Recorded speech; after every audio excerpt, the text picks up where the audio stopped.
qof waliba wuxuu rabi lahaa inuu xiiseeyo lamaankiisa ama lamaantiisa, mana jirto qof raba in laga xiiso dhaco.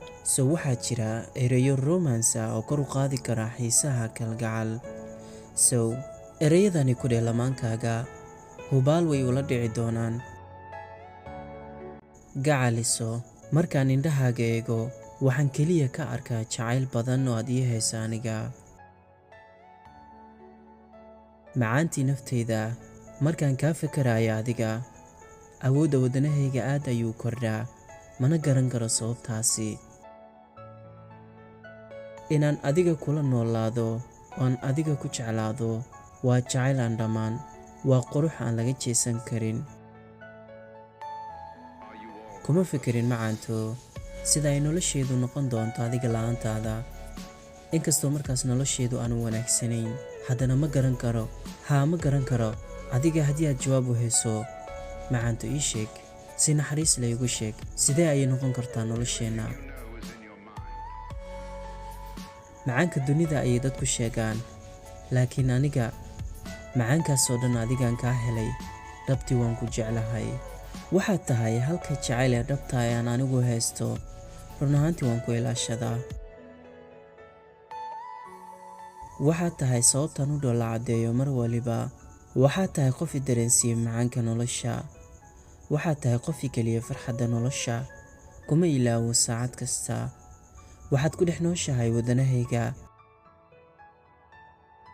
Jacaylkaagu ma lahan cadad aan ku qiyaasi karo runtii.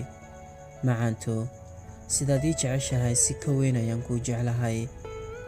Ama macaani, sidaad ii jeceshahay si ka weyn ayaan kuu jeclahay. Waxaan jeclahay dhoolla caddeyntaada quruxda badan. Waxaan jeclahay eegmadaada naxariista leh. Waxaan tabaa codkaaga deganaanta leh. Waxaan u xiisaa erayadaada quruxda badan.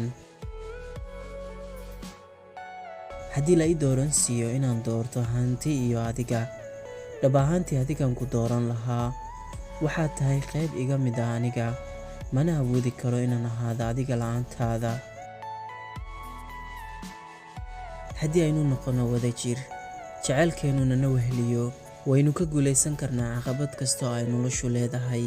macaani ama macaanto, ila jiri laaya abid, hubaal waan guulaysanaynaa.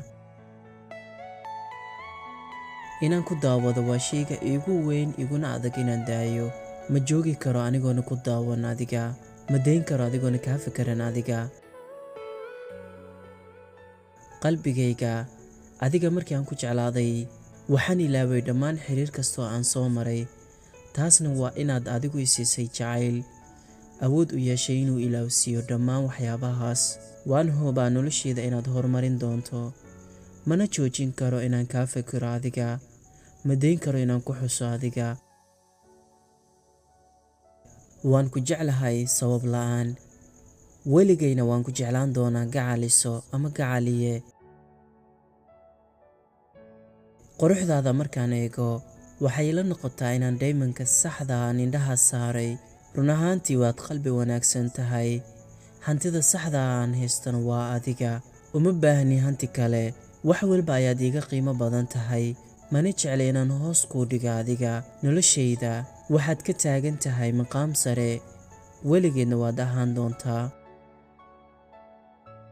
adiga la'aantaada waxba ma haysto, isla adiga la'aantaada ma ahaan kari. haddii aan adiga ku haysto, wax kasta waan haystaa dhabtii. waan ku jeclahay quruxdii qalbigayga, macaantii naftayda. markaad ii dhoola caddayso, wax walba culays aha ayaan ka ficnaadaa. dhoola caddeyntaada ayaana daaweynaysaa qalbigayga. adiga la'aantaada ma jiro jacayl. haddii aadan dhinacayga jooginna, ma jirto farxad. ma jirto farxad kale. run ahaantii farxadda adiga ayaa ka samaysan. tani waxaad dhihi kartaa markaad rabto inaad ugu mahadceliso si naxariis leh. waxaad igu oggolaatay wax kastoon ahay. waxaad u dulqaadatay wax kastoo dhib ah oo aan leeyahay. runtii ma aqaano sidaan kugu abaalgudo, balse jacayl badan ayaan ku hayaa. haddii aan taas kugu abaalgudi karona waan samaynayaa. abid ayaana ku jeclaanayaa. macaanto ama macaani, mar kastana waxaan Alle weydiistaa inaynu nolosha ku midowno waan ku jeclahay.